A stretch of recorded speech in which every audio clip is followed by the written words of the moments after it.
Hey guys, what's up YouTube? Welcome to Tech Follower, and today I just wanted to share something with you that on this Black Friday I just bought this amazing Xbox One S all digital edition.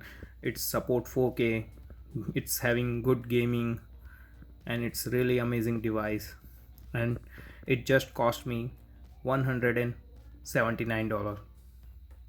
You heard it right, $179. I get almost $120 discount on this in Canada. So this is for a really amazing device. It's from the Microsoft, and this is one of the greatest gaming device in the market right now.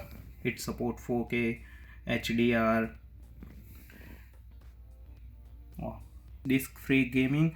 So it not support the gaming disc, so you have to consider this.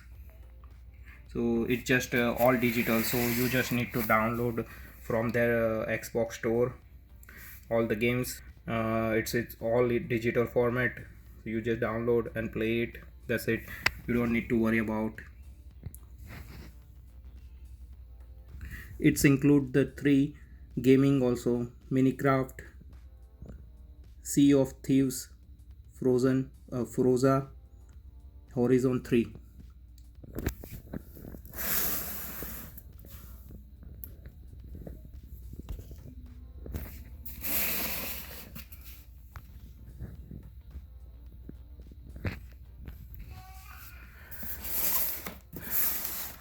Now I'm going to unbox this device and show you what comes inside the box.